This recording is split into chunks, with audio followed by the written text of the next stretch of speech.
Hey folks, this week we are going to be installing some drip irrigation lines on the new beds. We already did half of it yesterday, but I'm going to walk everybody through how we're doing it here, and I'm going to give you some universal, this happens on every farm, and then some variables that you can look out for, things we're doing different, and ways that you might adjust depending on your own farm size and spacing. So let's start at the water source. So last year we took a lot of time when we built infrastructure, and I've got 4 hydrants spaced all throughout the property where I figured things were kind of going to be. And then we've also got some places as we built that infrastructure where we can tie in later, because you really never know exactly how things are going to turn out at the end. But we got pretty close, and I'm really happy with the way things turned out. So before we start sizing the system, it's a good idea to really think about the amount of pressure that you have. So let's take a look. Now we're about 40 pounds of PSI at this point, but that doesn't tell you everything that you need to know. So we have a 2-inch line from the main water source that basically terminates here, and we pipe into a 3/4 line that goes up to this hose. We then go from a 3/4 hose and we start necking down to 1/2 inch along our manifolds and our supply lines. So I want you to think about your pressure and your water flow like a highway. Your pressure is the speeds that the car is able to go, and your water flow is how many lanes of traffic that you have. So you can have a lot of traffic that's not moving very fast, so you can have a lot of pressure and just one little point in which that's coming out at, you're not going to get a lot of water. Or you could have very fast moving traffic and just a car or two per lane on a 6-lane highway. That's a lot of speed, but hardly any volume. And that's the same way you have to think about your water supply. And if you look behind me, I have this separated out into 2 zones. We have 3 beds on this side and 3 beds on this side. Right in the middle where our supply line is, I'm diverting half of that water to these beds. And we've done a calculation based off our water flow and our PSI to determine, and I can run almost double the length of drip irrigation here. Each emitter has 1 gallon per hour. There's 2 emitters about every foot, every 28 to 30 foot piece of line that we have on all 6 beds. The variables I talked about in the beginning of the video is we have about a 5-foot bed here. And depending on what you're doing at your place and your crops, you may very likely have a very different setup than what we have here. Again, we're set up to film here, so we need a little bit of extra room. We do have wider spaces, we do have wider beds. That's our choice, and you're gonna have your own choices on your farm. But those choices are gonna dictate how many rows of drip irrigation you have, or even if you're going to do some other type of irrigation. But in this video, we're only talking about the drip irrigation. All that to say, these systems work best on a PSI between 25 and 50 PSI. So we're right there at 40. But we also have a good volume of water coming through there, which means I can run a little bit more than what you would typically have at like a 1/2 inch hose connection.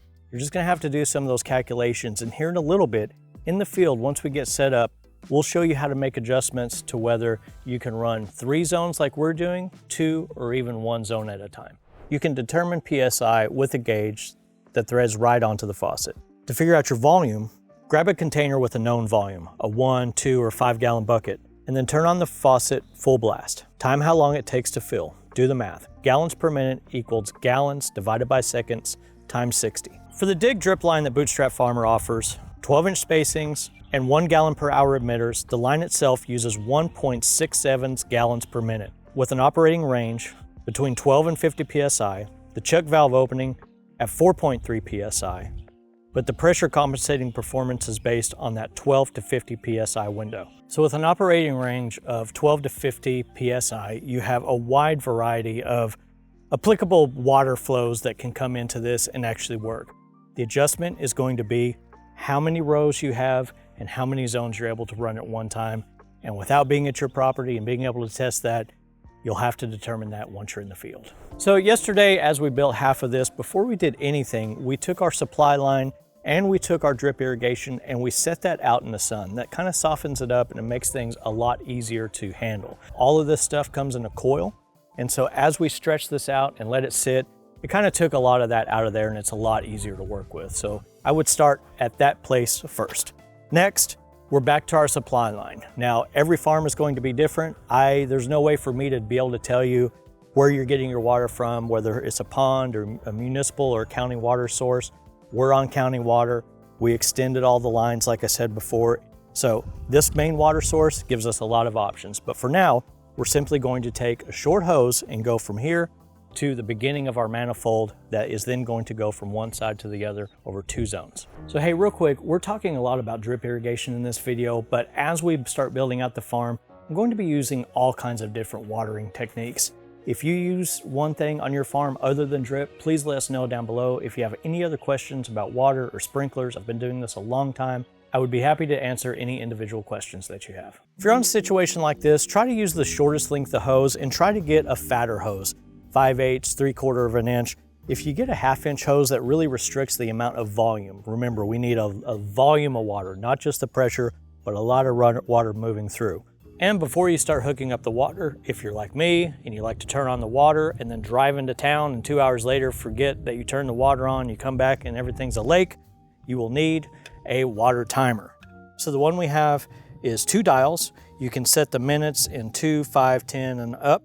And then you can set the days to either come on every few hours or every day or every other day, depending on what you like. This is a great timer. It's going to save you money and not having a big mess. And it's also going to save you from getting mud all over the place. Gotta have it, no doubt.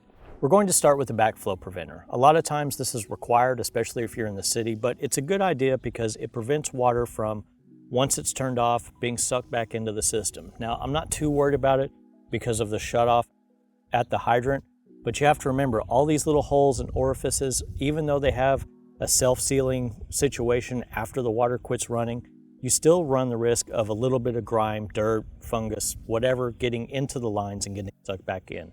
And this little device, it's not a pressure regulator, it simply stops water from going back into the line. We then tied that into a filter, and basically anything that could come through the line and clog the drip emitters from the inside out is going to get stopped by this washable screen. It has a couple of gaskets, prevents leaks, and this is going to keep anything from getting in the line. So there's no drip emitters on the supply line. And this is what a lot of people will refer to as the manifold. So again, I'm running these 6 beds over 2 zones. So 3 beds over here, 3 beds over here. I use this piece to thread onto the filter, and that gives me an opening to push the compression fitting onto the hose and then tee off into the 2 zones. Now, this zone we haven't built yet and it's turned off. This zone is turned on. The valve always points to the direction of flow. Now both are off. So I can run this one independently of the second one, and that's how I'm getting my 2 zones. But if I further need to adjust these zones or run them more independent, let me show you how that works. So we're back at that valve that operates the zone. From here, the line comes and it tees off to the first zone. If I wanted to, let's say I didn't have enough pressure to run all of these, I could simply turn this off and run zone by zone. So if you get to your farm or if you get to your location and you don't have enough pressure, just know that you can independently work each zone manually, or there's some automatic options if you so choose. So I'm going to show you how I'm setting up my individual rows of 4 lines. Again, depending on how wide your bed is or your crop, this may be 1, 2, 5, it doesn't matter. This is how I choose to do it, and the choice is yours. Just pretend that this is your main manifold that we're teeing off. I'm coming into a shutoff valve to control all 4. You can certainly put a valve at every single line if you wanted to have that much versatility. I'm choosing to run all 4 at one time. So I come down, this is line 1, next tee, line 2, line 3, and then I terminate with an elbow for line 4. But you could certainly do 3 rows, 2 rows, or just 1 row straight out of the valve. These figure 8s terminate the line, and a lot of people might think, well, you want a cap or something like that. These are great because you can simply push it out and clear the lines. This is important for 2 reasons. Before we fully pressurize the system once, remember, we're in the dirt, we're installing this, little bits of sand and mulch and everything else is getting in the lines, and we don't want those plugging up the emitters. So when we first pressurize the system, we're going to leave this open and let that flush out.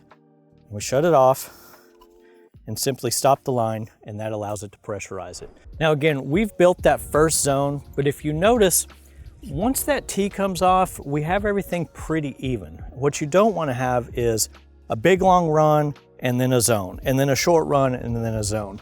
You want that header spacing to be nice and even. I want you to think about, as water comes through that pipes, it needs to be as even as possible.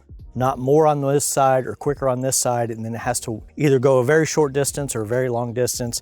Things are going to start coming out different if you don't have pressure compensating lines like we have. So this is a little bit different, and as those lines fill up, it's going to let that pressure build up, and then everything's going to start dripping at one time for a nice even flow. But if you, again, at the ends of these lines, if you start seeing those drips not happen, that means you're probably running either too long, too many, or too many individual runs per zone. And so you'll want to start shutting those off. Get out into the field, take a look at things. Now, another thing to look at is you can see this dark spot, light spot, dark spot. That's where the emitters are. We had this on for just a little bit. If I really wanted to fully, let's say, charge this bed, we would leave this on and let it fully soak down. So if you think about your soil composition and why this is also a variable, some people have clay, some people have sand, some people have more compost or more cocoa coir or something that's going to allow that to almost wick throughout the bed. These are very new beds. They haven't been fully charged yet.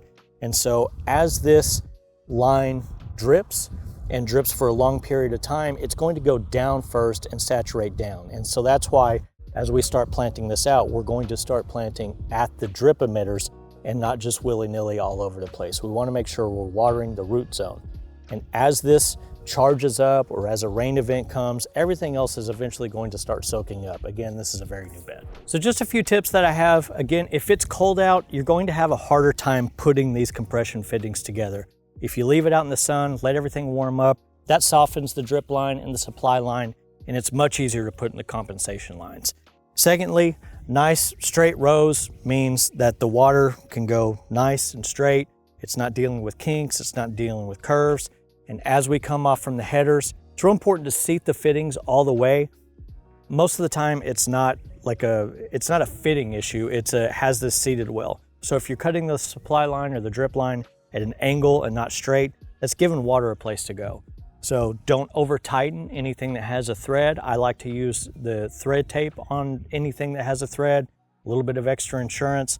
Most of everything that we have here has a gasket, so it's not really a concern. Just makes me feel better, so I won't go ahead and do it. So as you can see, once you start at your water source and you build your manifold out and you build your individual rows that you can turn off and on, depending on your water volume and PSI, you have a nice, easy drip irrigation that puts the water right where it needs to. It keeps it out of your pathways, and that's why we really like drip irrigation for the rows. We'll see you next week. We still got a lot of planting to do in this spring. I think we're going to be planting corn and some hot weather variety stuff as it starts coming up.